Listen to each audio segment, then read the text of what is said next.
So I'm a big fan of round headlights. I get it, in the 80s and 90s everything started going square and then trapezoid, but like, give me a round headlight any day. Not only is it a classic look, but they're inexpensive to replace, and it gives you a little bit of customization options nowadays. So at this point, like 6 of my 8 classic cars have round headlights. Let's make that 7 of 8. I don't know, I just think that the K-Truck and the K-Van have so much more personality with round lights. Now, while it's common to have the Suzuki trucks have a round headlight, probably about 40 to 50%, it seems to be pretty rare to find this generation of a van to have round headlights. Believe me, I hunted for one for a long time. Most of them have what Suzuki calls the classic front end, which I just don't really like. So while this van checked most of the boxes when I got it, I had to settle for one thing, which was the headlights. So when I bought the van, I just figured I'd buy all the parts from a round truck and swap them over. When I posted about this on a forum, I was met with a bunch of, "It ain't gonna happen," and "You can't do this." Because what I failed to realize was that the upper scuttle panel is part of the actual body of the car. So in order to round out the headlights, you'd have to cut away the upper cowl. And even then, the light wouldn't fit the opening, which would now be too large on the inner corner. So I started ordering parts anyway, and I think I came up with a solution. So we're going to call this project Derpy Eyes. So rather than messing with the upper cowl, we're going to tuck the headlights back and underneath it.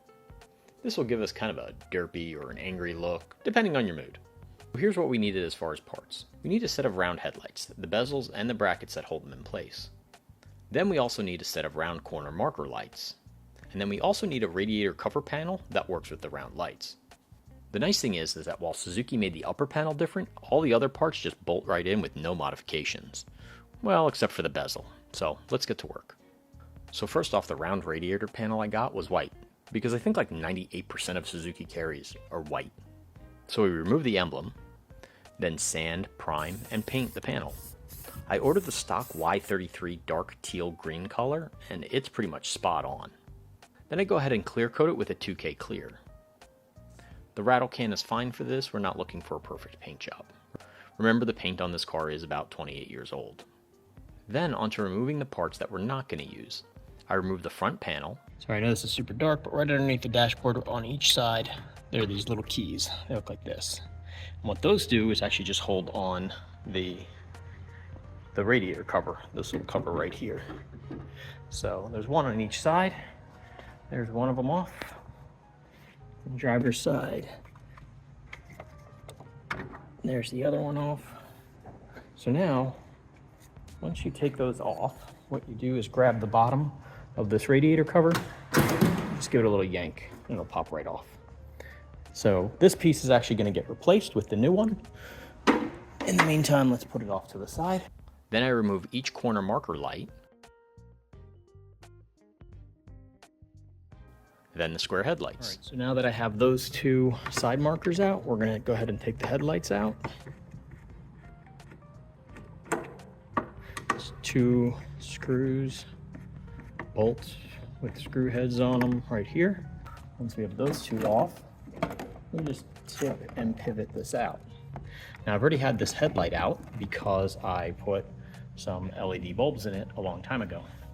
That is a massive cavity, and I think we are going to be in luck with this thing. So let's get the new housing.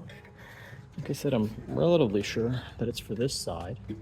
So what's going to happen is that's going to sit inside there. We see some mounting points for that, and then some mounting points over there. Those just pop in on these little nubs on the end of that. Those will pop into that opening right there. And I think the rest of this is going to fit in real nice. First, I'm going to test fit everything with the stock glass bulbs. Then I'll decide if I'm going to stick with these or if I'm going to go with an aftermarket LED setup. First off, I screw the adjustment screws all the way down to make sure the bulb has a really low profile. This way, when we install the bracket, it'll clear the cowl. Once I test fit it, and it looks like it fits great. Okay, so I've just loosely placed those headlights in there just to show you exactly how they're going to fit. When I decide on the final bulbs, I can adjust these out some. Now we have to keep in mind that once we install this, you're not going to be able to get to adjust the upper screw without totally removing the bracket, since the upper screw is going to sit past and underneath the upper panel. Now that I have the headlights in place, I temporarily screw the bezel on one side of the bracket just so I can mark exactly where I need to cut. I'm going to take the bezel to my bandsaw and trim off the upper section. So I made a couple marks here on the piece. I'm still not 100% sure, and I'm gonna sneak up on this line. So I'm gonna cut it a little bit bigger than I need to, then take it back to the car, see how it fits, and I'll make that trip a couple times just to make sure that everything fits properly. I leave it a little bit proud so as not to overcut, and then I'm just going to make my final adjustments with a small saw and a sander.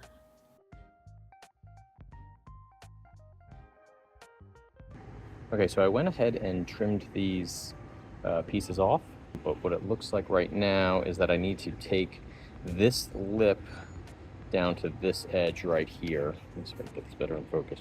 I need to take this top part to be even with this, and I think it'll fit a little bit better.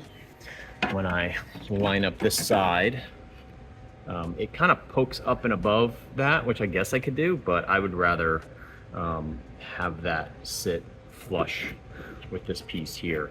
So we have the screw mounted, and you can kind of see the extra there. And then once that side is done, we'll line up this side. This one's pretty close right now with the top, but I need to take a little bit extra off. Probably my old pencil mark there is probably where I need to take it to on just that angle right there. So basically connect, you see I'm gonna connect this pencil mark right here with this corner right here. How it's gonna work on this car, on this vehicle with this mount, I wouldn't just judge that as, you know, definitely the spot that you need to cut it to. I would check it in your own application, but that's kind of how it seems right now, is that this little lip will line up with that edge there. It probably coincides with the mini truck. So on the mini truck, that edge would be right here. It probably coincides with right where it catches this upper cowl. So it probably makes sense that I have to sand it down to there. This is basically where we're ending the top of this. So that does make sense.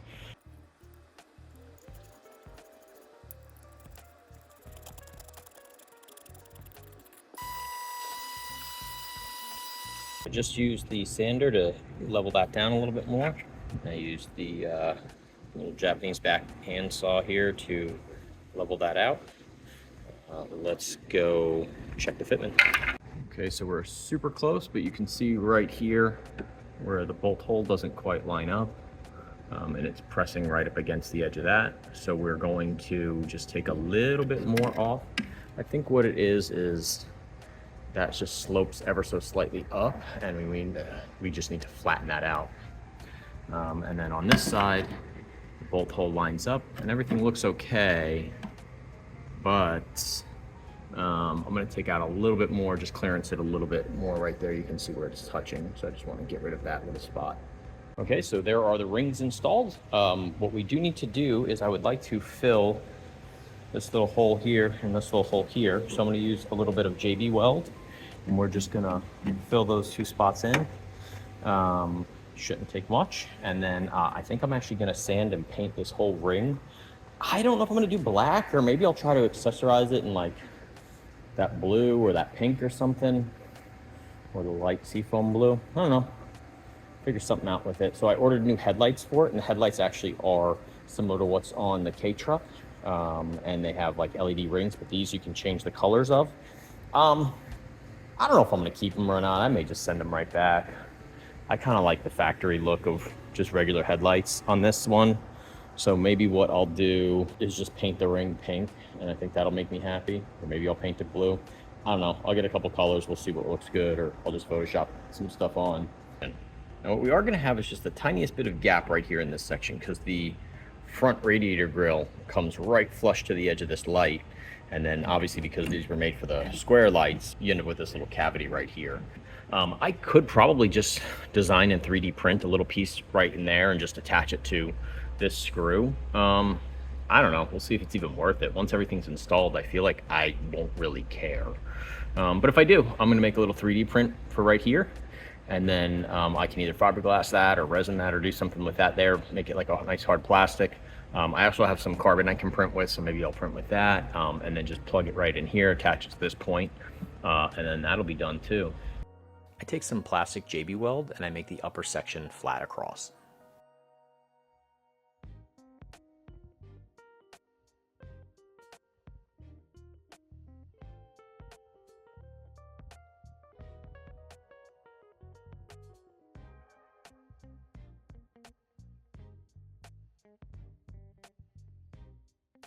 I prime and paint these the seafoam blue to go with the rest of the color scheme.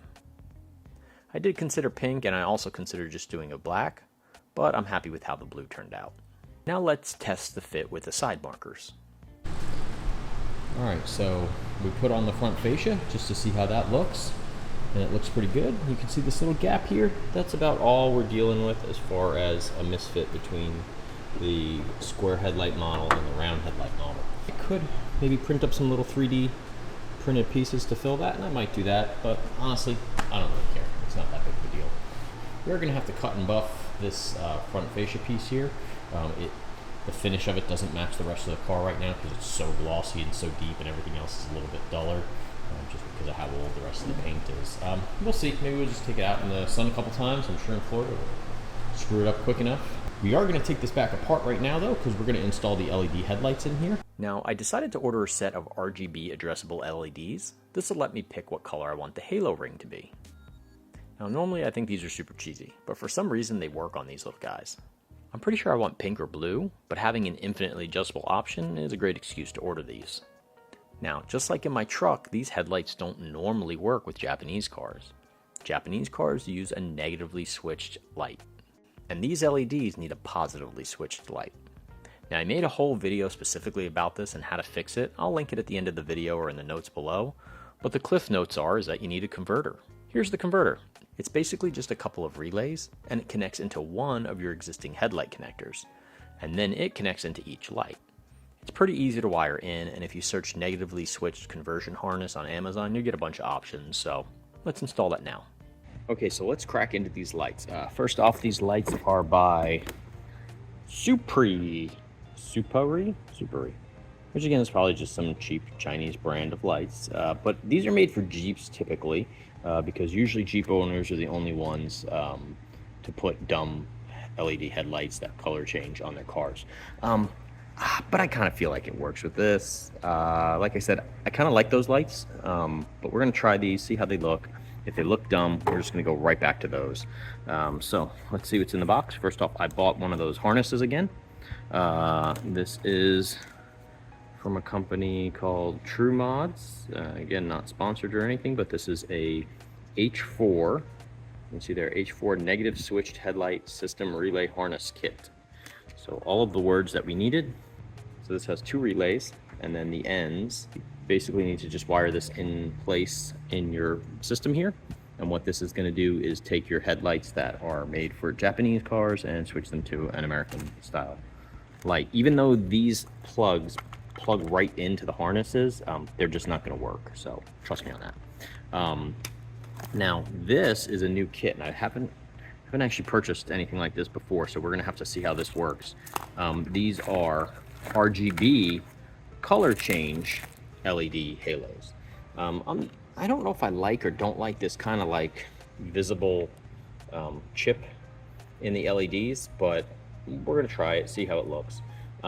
This will have high and low beam, and then these are actually RGB LEDs. So instead of with the mini truck where it's just green all the time, these I can change the color of. I can do it through an app, or I can do it with this little remote here, and basically that'll let me pick seafoam green or the pink or the blue. I can basically kind of change the lights to any color that I want. So to wire that in, it comes with this extra little Bluetooth controller and a extra power lead that I have to hook up. So this has to go to accessory power, and this goes to ground, and then this just plugs into your harness and then also has a ground. So we're basically just gonna be grounding some stuff out, and then I have to find a actual power switch for this. I think I'm gonna wire this in differently than when I had in my truck, because in my truck I can independently control the ring, whether it's on or off, and I can control the headlight separated. So with this, I think I'm just gonna let the ring always turn on. So I'm not gonna wire in a cutoff switch to the ring itself, because we have the remote and I have a web app or a phone app that I can do to cut them off as well. I think I'm just gonna do it that way. I don't know, let's find out. First off, let's get these lights out of here.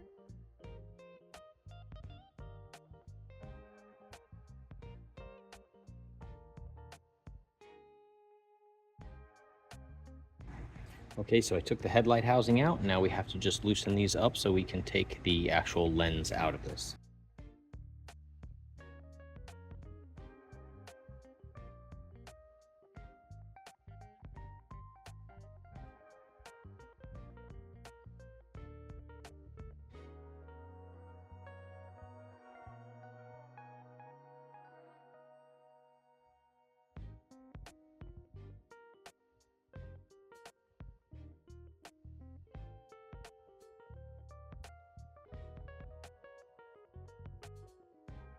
I'm going to route the wires to the scuttle panel. Now with the negative switch conversion, you do have to run an extra power line back to the battery. We'll get under the car and I'll show you how I ran that. Okay, so I have the wires loosely run through here. So here's the driver's side that will go to the actual headlight. This is the controller that will actually power the LED ring on the headlights. And then I routed that back through this side. The harness for the negative switch relay requires one 12-volt source. Now, you do technically want your headlights to be able to turn on all of the time. Even if your key is shut off, you want to be able to turn your headlights on. So this has to go to the actual battery. Now this one is the power that's needed for the RGB ring and the Bluetooth controller. I think it really just controls the Bluetooth. I do not want this to have power all the time. So I need to send this to a key on ignition point inside the car. So I'm actually going to send that one through this little hole, and I should be able to pick it up somewhere inside. I know of a few locations in the dashboard that I can attach to make that key on ignition. So we'll do that. I'll mount this to some ground somewhere, and then I'll run the red wire into the dash. And then this one I'm gonna run down through the bumper, and then I have a nice, fairly safe place I can mount that 12-volt wire. So right here is a bunch of other cables. You can see how far up there those wires are tucked. They're up there. I mean, that is probably maybe 17, 18 inches if I get the wire run up there. And I don't feel too bad running the 12-volt source along those other cables that are there. I think they'll be safe and out of the way, as long as I make sure they're not in the way of any of the steering equipment here. But I should be able to safely get them maybe above these coolant hoses, or attached to those cables right there, and just zip tie them, get them nice and tight up to the bottom of that. Obviously your biggest concern is something getting caught on something and, you know, ripping a wire out. But I think, again, up that high, I don't think we're gonna have any problems with that. So let's get those wires run.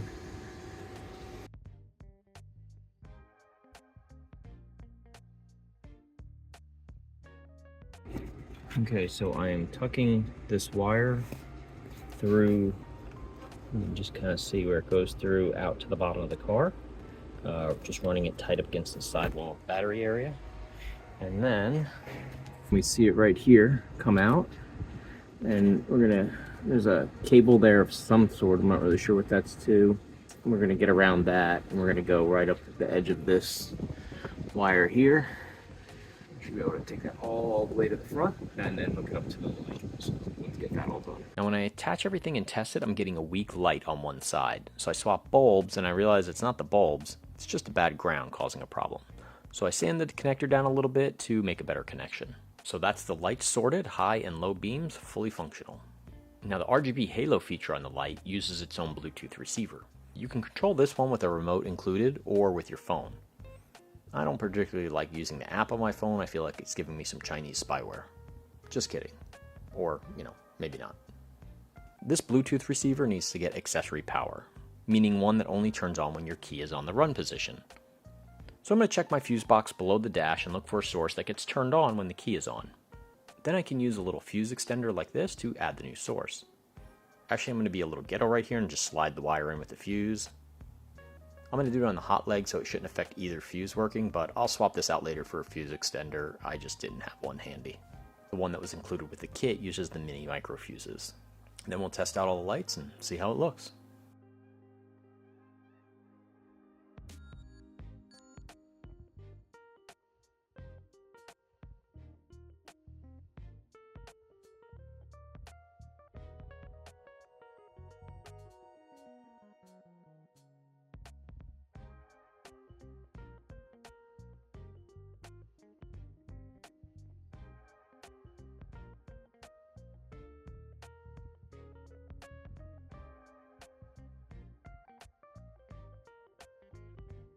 Okay, so here is the radiator shroud installed. You can see a slight discoloration difference between the lower panel and the upper.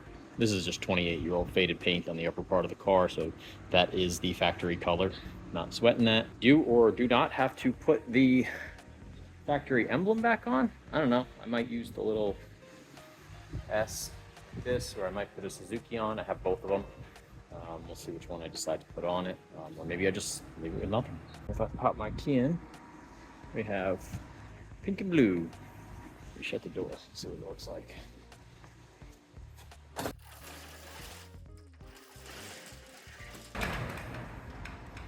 Pretty cool. So most of these parts you could get on Beforward or Yahoo Auctions Japan or eBay. Or maybe somebody locally has a car that they're parting out. Here's a list of the parts and a breakdown of what it'll cost to do the conversion. First off, you need to get a radiator cover panel. Here's the part number for the round headlight version. I found mine on Yahoo Auctions and I purchased it through Buyee for about 3,500 yen, which is like 23 bucks. Once you add in the fees from Buyee, it ended up being about 4,300 yen, which is about $28. The shipping to Buyee was 3,500 yen. Now once Buyee receives the part, they box it up, ship it out at an additional cost. So my total in shipping to Buyee in Japan and then over to me in America was 15,000 yen, or roughly about $98, which brought the total to about 120 bucks, which is really cheap for this part. Even with a good used unit, a lot of times you're paying over $250 for this part. Now I purchased a set of aftermarket corner lights from RYT Parts in the Philippines. They produce inexpensive K-truck parts that are maybe not quite as good as OEM, but they'll get the job done, and you won't feel so screwed over by the JDM tax. The corner marker lights were 30 bucks for the set of 2, and then another $22 to ship, with a $2 discount, so it came out to $52. Now the most expensive part of this was the headlight bulbs and brackets that I bought off eBay for $200, shipping included from Japan. For my setup, technically I didn't need the bulbs. I could have ordered all the brackets and parts separately. I don't know if it would have cost me more or less, but I was worried that they would send the brackets without the mounting ring for the bulb or some other small screw parts, so it was safest to just buy the entire assembly. There are a bunch of small parts in the bracket. I'm not even going to list all the part numbers, just buy it as a unit and call it a day. So I could have stopped right there and there would have been no additional costs, but I did want the RGB LED halos. They were about $75 plus $14 or $15 for the harness. Keep in mind the harness is only necessary if you switch to the LED lights. Grand total came out to $462 for a purely cosmetic modification. I really dig the look on the car. I haven't decided if I want to put the Suzuki emblem back on or not, and I have a choice now. I can either use the Suzuki all spelt out or the little S emblem, or maybe I'll do something else.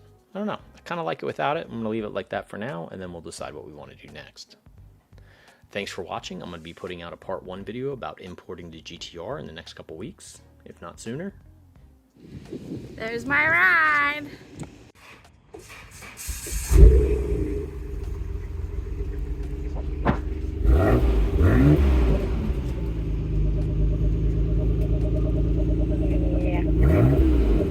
Thanks again to everybody who's liked and followed and subscribed to the channel over the last few years. I actually have some shirts to give away from Beforward, and if you're interested in one, be sure to subscribe. I'm going to tell you how to get one in the next couple weeks. Okay, well that's it for now. If you didn't hear about why I'm getting a GTR, go ahead and click the video here.